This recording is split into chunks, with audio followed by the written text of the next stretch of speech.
सुप्रभात आणि नमस्कार. भावशेखर आपला आजचा विषय एक पुस्तक आहे. विद्याधर ताठे लिखित परममित्र पब्लिकेशन प्रकाशित ऑगस्ट 2024 मध्ये प्रकाशित झालेलं हे पुस्तक 240 पानांचं पुस्तक, 400 रुपये किंमत आणि याचा विषय किंवा आशय किंवा पुस्तकाचं शीर्षक यशोगाथा गीता प्रेस गोरखपूरची. यशोगाथा गीता प्रेस गोरखपूरचे. साधारणपणे आपण असं म्हणतो की अलीकडे वाचन संस्कृती नाही. त्याची गोष्ट खरी खोटी हा अनेक चर्चांचा अनेक वादांचा विषय आहे. परंतु एखादा प्रकाशक ज्या वेळेला 100 वर्षामध्ये 92 कोटी प्रतींची छपाई करतो, मी आकडा पुन्हा म्हणतो, 100 वर्षाच्या आपल्या काळामध्ये 92 कोटी प्रतींच्या पुस्तकांची छपाई करतो किंवा 92 कोटी प्रती पुस्तकांच्या 92 कोटी प्रतींची छपाई करतो. याच्यामुळे आपण काय म्हणणार?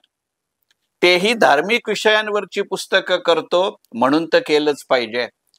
म्हणजे धार्मिक पुस्तकं चालत नाहीत असं म्हणणाराही एक गट असतं आणि एकेका विशिष्ट टप्प्यानंतर धार्मिक पुस्तकांचा खप वाढतो असाही म्हणणारा एक गट असतो. विशेषतः करोना नंतरच्या काळामध्ये धार्मिक पुस्तकांची विक्री वेगानं झाली असा एक समज आहे आणि काही प्रमाणात तो खराही आहे. पण करोना 2020 साली आला. गेली 100 वर्ष कार्यरत असलेलं गणित म्हणजे गीता प्रेस गोरखपूर. त्याचा धसका लोकांनी किती घ्यावा की गीता प्रेस गोरखपूर म्हटलं की जसं आपल्याकडे त्रिमूर्ती असतात, दत्तांचे 3 चेहरे असतात, तसं या गीता प्रेस गोरखपूरचे 3 मूर्ती आहेत.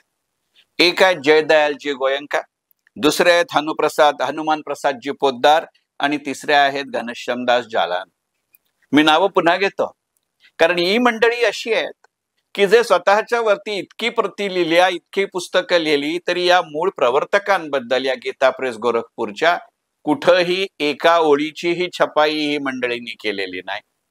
गीता प्रेस गोरखपूरच्या कोणत्याही कार्यालयामध्ये यांच्यापैकी कोणाचेही फोटो नाहीत. यांचे नाही, त्यांच्या वारसदारांचे नाही, त्यांच्या कुटुंबियांचे नाहीत. ब्रिटिश सरकारने यांना काही पदव्या देऊ केल्या, त्या नाकारल्या. स्वतंत्र भारताच्या स्वतंत्र सरकारनं यांना भारतरत्न देऊ केलं, ते नाकारलं. आणि निखळ गीता प्रसाराला वाहून घेतलेलं असं गणित म्हणजे गीता प्रेस गोरखपूर. कल्पना करा की यांच्या पुस्तकांचा जर विचार करायचा झाला तर आपल्या सगळ्यांच्या घरामध्ये ही पुस्तकं या ना त्या स्वरूपामध्ये असतात. अगदी महाराष्ट्रात तर असतातच. आपण मध्य प्रदेश, राजस्थान, छत्तीसगड, झारखंड, बिहार, उत्तर प्रदेश, हिमाचल प्रदेश, पंजाबचा काही भाग, काश्मीरचा काही भाग याच्या ठिकाणी गेलो तर अक्षरशः प्रत्येक विमानतळावरच्याही पुस्तकांच्या दुकानात ही पुस्तकं मिळतात. रेल्वेच्या दुकानातही ही पुस्तकं मिळतात. काही वर्षांपूर्वी तर उत्तर प्रदेश मधल्या प्रत्येक रेल्वे स्टेशनवरती असं गमतीने म्हटलं जायचं की एक वेळ एच व्हीलरचा बुक स्टॉल नसेल पण गीता प्रेस गोरखपूरचा स्वतंत्र बुक स्टॉल असेल.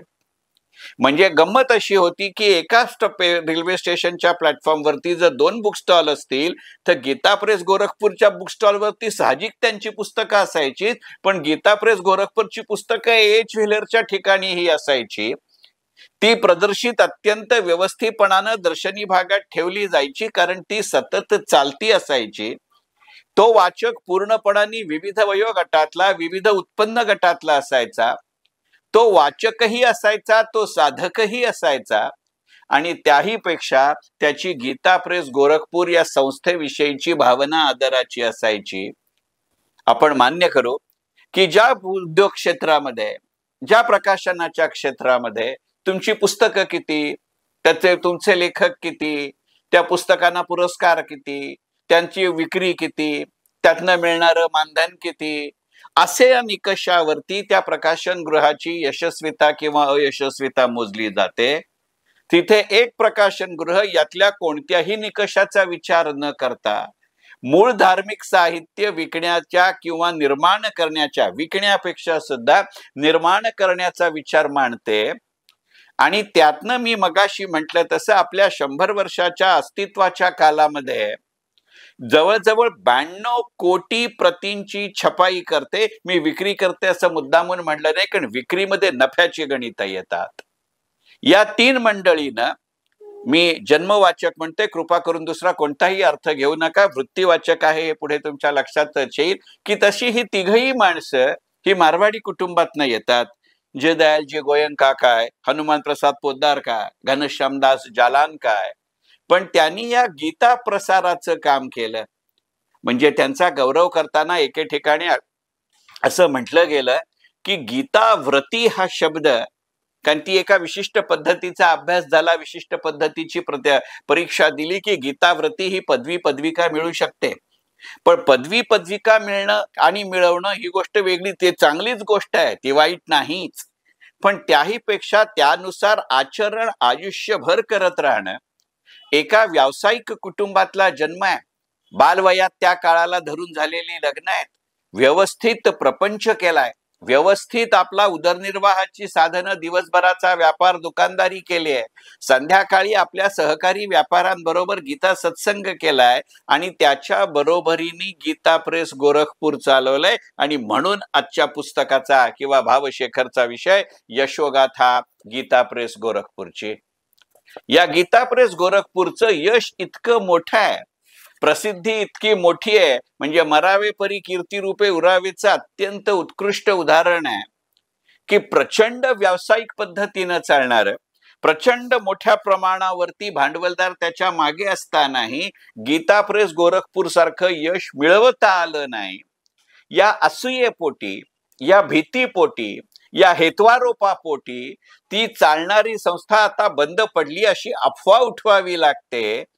ती अफवा चालवली जाते आणि तरीही शब्दानं एकाही प्रतिकार न करता आपल्या कृतीनं प्रतिकार करणार, आणि गीता असेल, भागवत असेल, रामचरित मानस असेल, हनुमान चालिसा असेल, दुर्गा सप्तशती असेल, तो शिवपुराण असेल, अनेक पुराण ग्रंथ आज भारतभर आणि विदेशातल्या हिंदूंच्या देवघरात आणि धार्मिक संग्रहात दिसतात. ती सारी गीता प्रेस गोरखपूरनं प्रकाशित केलेली पुस्तकं आहेत. या पुस्तकाच्या मनोगतामध्ये या पुस्तकाचे लेखक विद्याधर ताठे म्हणतात की आना पुस्तकं म्हणणं चुकीचं आहे, ही हिंदू संस्कृतीची अक्षरलेणी आहेत आणि त्यातली अक्षरलेणी, ती पुस्तकं ती खरोखरच अक्षर आहेत, त्यातला आशय अक्षर आहे, अशाही अर्थी अक्षरलेणी आहेत.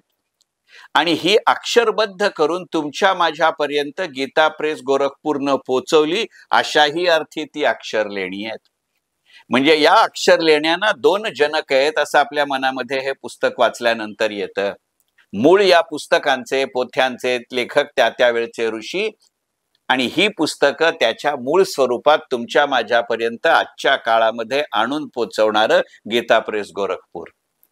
आणि म्हणून अशा एका वेगळ्या विषयावर मराठीमध्ये एका वेगळ्या प्रकाशकानं पुस्तक काढणं, हे पुस्तक गीता प्रेस गोरखपूरनंच काढलं असतं आणि त्याचा मराठी अनुवाद कोणीतरी केला असता तर गोष्ट वेगळी होती.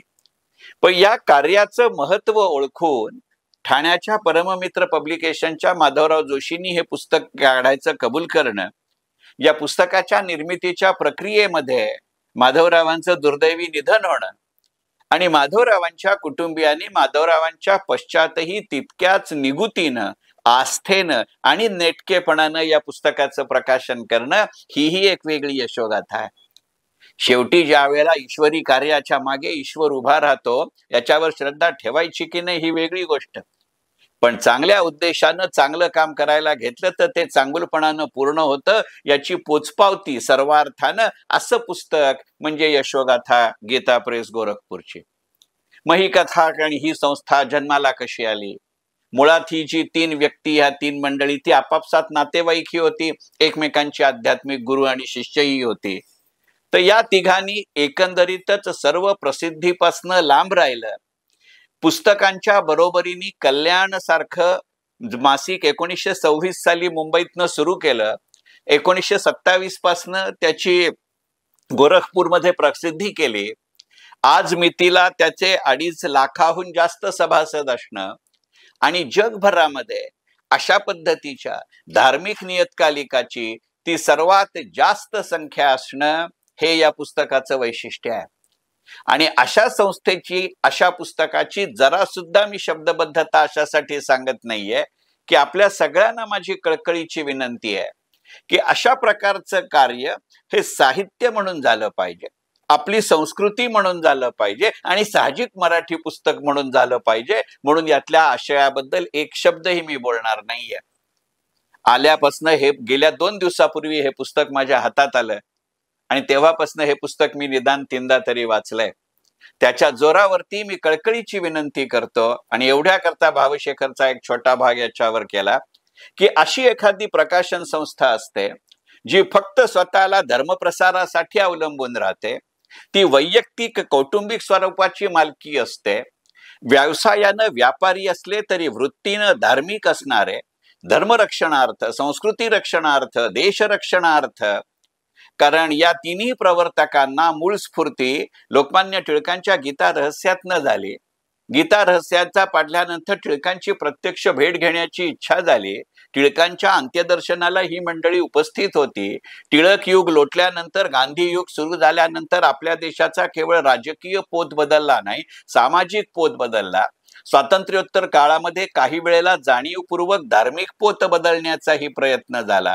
होता होईतो आपल्यावरती हेत्वारोप होतील अशाही पद्धतीचं राजकारण खेळलं गेलं, तरी सुद्धा याला शब्दानंही प्रत्यवाय न करता आपल्या कृतीतनं एखादी प्रकाशन संस्था उत्तर देऊ शकते, हेच एक प्रकाशन व्यवसाय म्हणून लक्षात घेण्याजोगं गणित आहे. म्हणजे एका अर्थानं ही एका प्रकाशकाची उद्योजक यशोगाथा आहे, एका अर्थानं एका विचारकर्त्याची प्रसारक गाथा आहे आणि एका अर्थानं एका गीता प्रसारकाची, एका गीताव्रतीची, खरं सांगायचं म्हणजे व्यक्तींची नव्हे, त्याच्यात 3 व्यक्ती आहेत, त्या 3 व्यक्ती आणि त्यांच्या कुटुंबियांची ही यशोगाथा आहे. त्यामुळे जसं गीता प्रेस गोरखपूरनं प्रकाशित केलेलं एकतरी पुस्तक आपल्या प्रत्येकाच्या घरात असतं, त्याच्या बरोबरीनं मराठीमधलं यशोगाथा गीता प्रेस गोरखपूरची हेही पुस्तक आपल्या घरात असलं पाहिजे. कारण ही पुस्तकं आपल्या घरापर्यंत पोचणारी माणसं नेमक्या काय मातीची बनली आहेत हे कळतं. आपण मराठीमध्ये प्रत्येकाचेच पाय मातीचे असतात असं म्हटलं जातं, पण शेवटी प्रत्येकाची माती वेगळी असते, कारण मती फार वेगळी असते. मती जेव्हा चालते तेव्हा माती मतीपर्यंत पोचते आणि ही मती घडवायची कामं गीता प्रेस गोरखपूरची प्रकाशनं करत असतात. आणि म्हणून विद्याधर ताठे यांनी लिहिलेलं, परममित्र पब्लिकेशन्सनं निर्माण केलेलं 240 पानांचं आणि 400 रुपये किमतीचं यशोगाथा गीता प्रेस गोरखपूरची हे पुस्तक जरूर वाचा, ही कळकळीची विनंती करण्यासाठी भावशेखरचा आजचा भाग यशोगाथा गीता प्रेस गोरखपूरची. मनपूर्वक धन्यवाद. भावशेखर.